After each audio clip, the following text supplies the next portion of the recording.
Assalamualaikum warahmatullahi wabarakatuh. Alhamdulillahi rabbil alamin. Wa bihi nasta'inu ala umurid dunya waddin. Asyhadu an la ilaha illallah wa asyhadu anna Muhammadan abduhu wa rasuluh la nabiyya ba'dah. Allahumma salli wa sallim wa barik ala sayyidina Muhammad wa ala alihi wa sahbihi ajma'in, amma ba'd. Fa ya ibadallah, ittaqullaha haqqa tuqatih wa la tamutunna illa wa antum muslimun. Wa qala Allah ta'ala fil Qur'anil Karim, a'udzu billahi minasyaitonir rajim. Bismillahirrahmanirrahim. Yarfa'illahu allazina amanu minkum wallazina utul ilma darajat. Shadaqallahul azim. Di awal kata, marilah kita senantiasa memanjatkan puji dan syukur kehadirat Allah Subhanahu wa taala yang telah mencurahkan berbagai macam rahmat dan nikmatnya pada kita semua, terutama nikmat iman dan nikmat Islam. Dan Allah juga telah memberikan kepada kita nikmat kesehatan dan kesempatan, sehingga pada pagi yang mulia ini alhamdulillah kita bisa masih meneruskan program kegiatan kajian kita, yakni kegiatan kajian Ramadan. Ya, insyaallah topik pembahasan kita pada hari ini adalah mengenai ilmu-ilmu yang penting untuk dipelajari oleh seorang pelajar. Dan kemudian salawat beriring dengan salam selalu saja kita sanjung sajikan pada Rasulullah SAW yang telah membawa umat manusia kepada terang benderangnya ilmu pengetahuan. Jadi kaum muslimin semua, para sahabat catatan fikih dimanapun berada, pada kesempatan pagi yang berbahagia ini, kitab rujukan yang kita pakai masih merupakan kitab Jam'ul Jawami Musannafat yang disusun oleh Syekh Ismail Al-Ashi. Jadi pembahasan kita hari ini akan kita lihat pada halaman 94, masih merupakan dari bagian adab-adab seorang pelajar. Langsung saja kita mulai. A'udzubillahi minasyaitonirrajim. Bismillahirrahmanirrahim. Rabbi shrahli sadri wa yassirli amri wahlul 'uqdatam min lisani yafqahu qawli. Syahdan, setengah daripada adab murid yang lazim baginya bahwa jangan belajar ia melainkan ilmu yang memberi manfaat.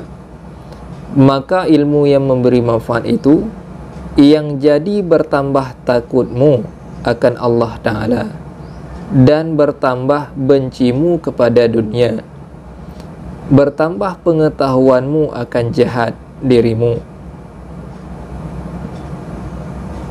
Tiada kau dapat akan yang demikian melainkan ilmu tasawuf jua. Tiada lain, inilah ilmu yang seyogyanya kamu karamkan segala umurmu yang panjang. Mengajar dia jangan kau padakan dengan banyak kau ketahui akan dia, karena manakala bertambah ilmumu, niscaya bertambah takutmu akan Allah Ta'ala, dan takut itu perbendaharaan segala kebaikan yang membawai kepada masuk surga. Dan adalah orang yang alim, ini terlebih besar martabatnya. Sekali lagi kita ulangi. Syahdan, setengah daripada adab murid yang lazim baginya bahwa jangan belajar ia melainkan ilmu yang bermanfaat. Jadi oleh pengarang kitab di sini beliau menjelaskan bahwa sebagai seorang pelajar, kita mestilah dalam mempelajari sebuah ilmu pengetahuan, kita mencari ilmu-ilmu yang bermanfaat. Apa kriteria dari ilmu yang bermanfaat? Maka ilmu yang memberi manfaat itu jadi bertambah takutmu akan Allah Ta'ala. Jadi kriteria dari ilmu yang bermanfaat adalah ilmu yang membuat kita menjadi semakin takut pada Allah Ta'ala, semakin membuat kita bertambah takwa pada Allah Ta'ala. Inilah yang dimaksud dengan ilmu-ilmu yang bermanfaat. Adapun jika ilmu tersebut, ketika kita belajar ilmu tersebut kemudian membuat kita semakin tidak mengenal Allah Ta'ala, ini berarti tidak ada kemanfaatan dalam ilmu tersebut. Sehingga ilmu yang bermanfaat adalah ilmu yang membuat kita semakin dekat pada Allah Ta'ala, semakin kita mengenal Allah Ta'ala dengan mempelajari ilmu tersebut. Dan juga bertambah bencimu kepada dunia. Selain itu, dengan mempelajari ilmu-ilmu tersebut membuat kita bertambah benci kepada dunia. Dalam artian bukan berarti kita tidak menginginkan dunia sama sekali, tapi dunia ini hanya sekedar saja untuk ladang beramal kita, bukan sebagai tujuan utamanya. Makanya seseorang yang paham dengan ilmu yang sebenarnya, ilmu yang dia punyai membuat ia semakin takut pada Allah Ta'ala, dan semakin ia tidak menyenangi dunia. Yang ia harapkan hanya akhirat yang kekal abadi.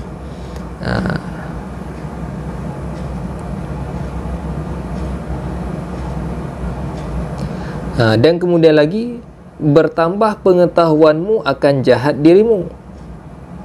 Kemudian ilmu yang kita pelajari tersebut haruslah bisa kita koreksi diri sendiri, di mana letak kesalahan kita, di mana letak kejahatan-kejahatan kita, sehingga dengan demikian kita bisa memperbaikinya untuk di kemudian hari. Setelah kita mempelajari ilmu pengetahuan, kita menjadi jauh lebih baik, bukan menjadi jauh lebih jahat.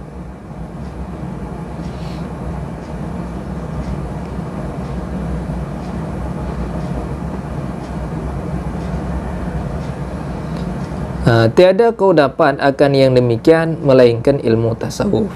Jadi ilmu apa yang membuat kita semakin takut pada Allah Ta'ala, ilmu apa yang membuat kita semakin tidak menyenangi dunia, yaitu ilmu tasawuf. Ilmu tasawuf dalam artian untuk membersihkan jiwa kita, untuk semakin memperbaiki akhlak kita agar menjadi sebagai seorang insan yang berbaik budi.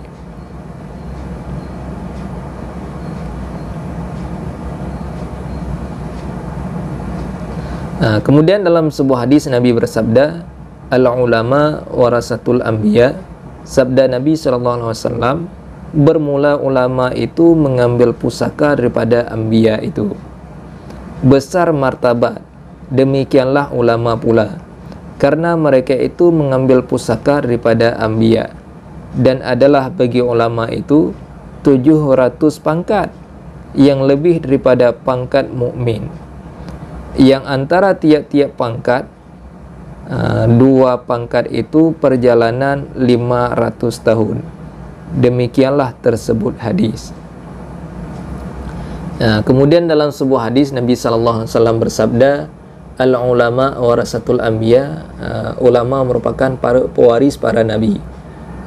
Dan ulama-ulama inilah yang menjadi pemegang tongkat estafet para nabi-nabi, dan mereka lah yang membawa ilmu-ilmu para nabi, sehingga para ulama kedudukannya sangat tinggi di hadapan Allah Ta'ala, dan dibandingkan dengan seorang mukmin biasa, kedudukan ulama itu berbanding 500 derajat, di mana setiap derajatnya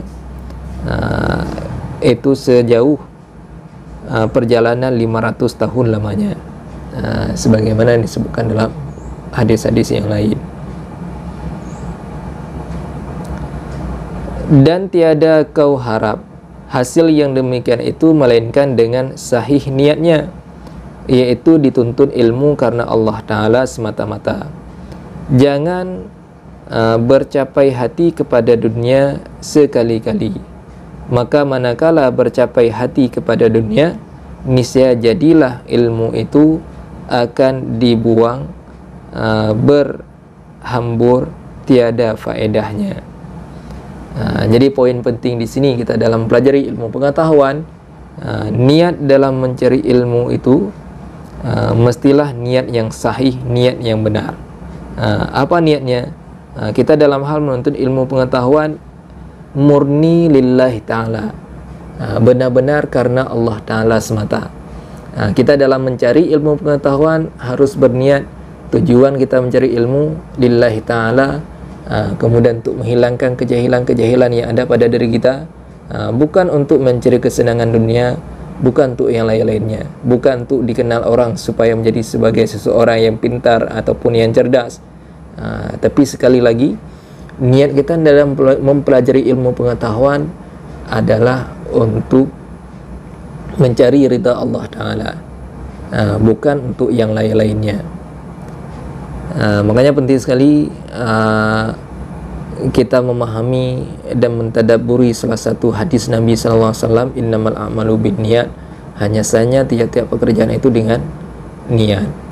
Jadi mestilah kita memurnikan niat betul-betul karena Allah Ta'ala. Apapun ilmu yang kita pelajari, yang penting ilmu tersebut haruslah bermanfaat dan membawa untuk kebaikan negeri akhirat kita, bukan hanya semata-mata untuk menunjang kehidupan di dunia ini saja. Karena dunia ini hanya sebagai tempat berusaha dan beramal, bukan tujuan yang utama. Makanya dalam Al-Quran Allah Ta'ala berfirman, sebagaimana dalam surat Al-Muluk, liyabluwakum ayyukum ahsanu amala. Jadi Allah Ta'ala menjadikan hidup dan mati, menjadikan mati dan hidup untuk menguji kamu di antara kamu siapa yang paling bagus amalannya. Jadi Allah Ta'ala menjadikan kehidupan dan kematian, lalu Allah Ta'ala hendak melihat siapa yang paling bagus amalannya di antara kita semua. Sehingga inti utamanya kita hidup di dunia ini untuk melakukan sebaik-baiknya amal, bukan untuk sekedar bersenang-senang, bukan untuk makan minum di sini. Tapi yang lain-lain hanya untuk sekedar dan sewajarnya saja. Manfaatkan waktu kita sebanyak-banyaknya untuk menambahkan amalan, untuk mencari ridha Allah Subhanahu wa Ta'ala. Terutama di bulan Ramadan yang mulia ini, kita mestilah memfokuskan diri, mengencangkan ikat pinggang untuk melakukan amal-amal yang terbaik.